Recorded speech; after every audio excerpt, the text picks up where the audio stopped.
Yes, Kenya. Tamu sana, tamu sana, tamu sana, yes. I want us to have a look at some remarks made by Moses Kuria about 2 days ago. Sabina Kega is the party leader of Jubilee. Uhuru should stop fighting her. We gave him the presidency for 10 years. He should retire in peace. Let Sabina lead the party. She could become the first female president of Kenya. Moses Kuria. Yes. I want us to dig deep into those remarks for Kenyans to understand the games being played behind the scenes. If you are watching us but you have not yet subscribed, subscribe, give this video a like. Let's proceed. Yes. Let me start by saying this. The remarks by Moses Kuria confirms that the wrangles in Jubilee Party are not about Kanini Kega or Sabina Kega having an ambition of controlling Jubilee Party. But William Ruto and his team are the ones with such ambitions. Kanini Kega and Sabina Kega have no interests in becoming Jubilee Party leader. The person with that interest, or rather the person with that interest of owning Jubilee Party is William Ruto and his close allies. So they're just using Sabina Kega and Kanini Kega to achieve that ambition. That's the truth, ladies and gentlemen. I'm saying that because in the recent days, Moses Kuria has been coming out as William Ruto's spokesperson. A few days ago, after NTV exposed the edible oil scandal that has made the Kenyan government lose 10 billion, Moses Kuria very fast attacked NTV. He badly attacked NTV. Later, William Ruto defended him. So it's coming out clearly that Moses Kuria seems to be speaking William Ruto's language. And even on this one, I'm very sure that he's speaking what William Ruto wants to hear. In this case, William Ruto is interested in taking control of Jubilee Party. That now brings us to the big question. Why is Ruto interested in just a shell? Because already a majority of Jubilee elected leaders are supporting Kenya Kwanza government.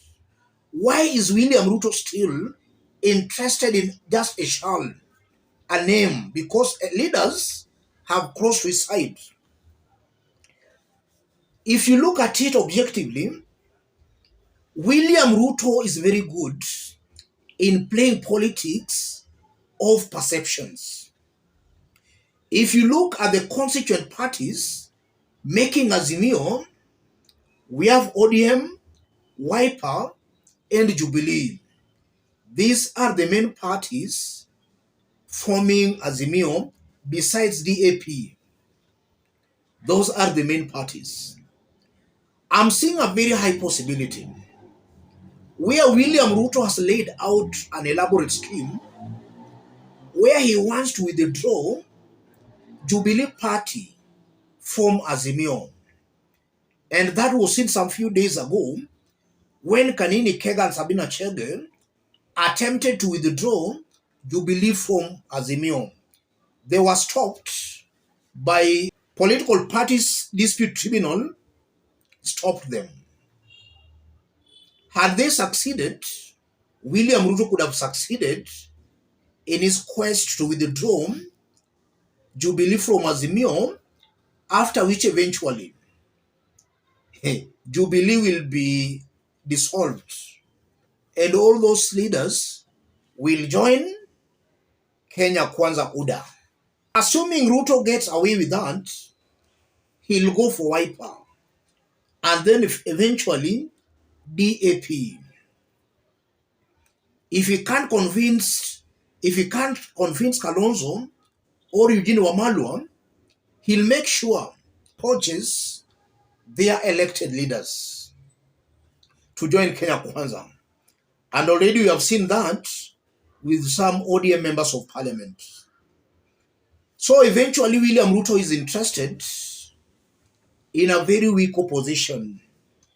That's coming out to me as the game plan here.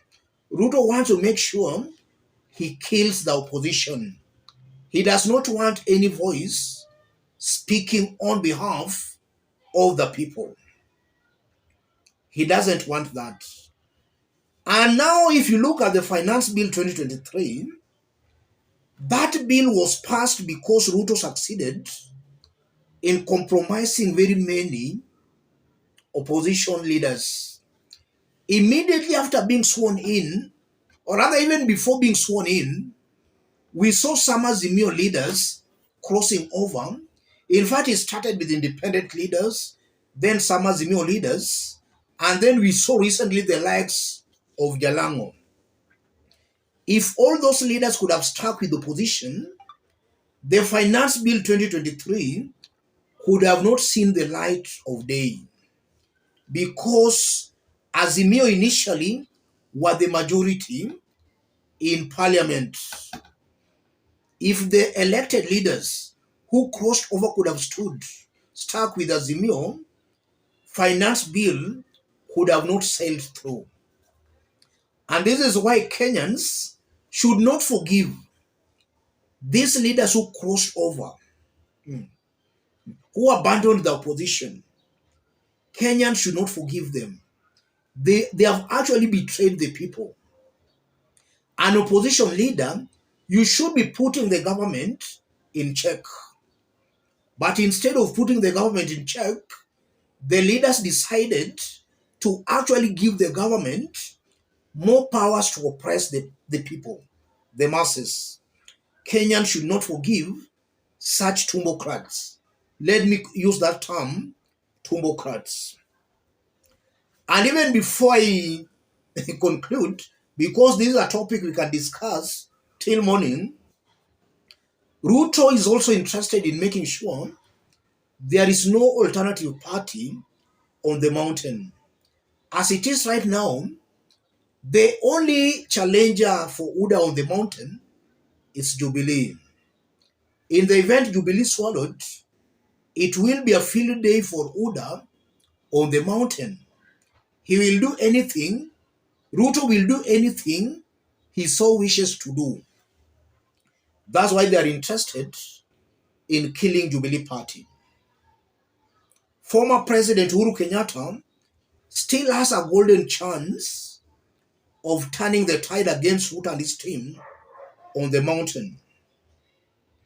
Uhuru, if he's also a national leader, who I know he is, he should also rise to the occasion in making sure order is killed on the mountain.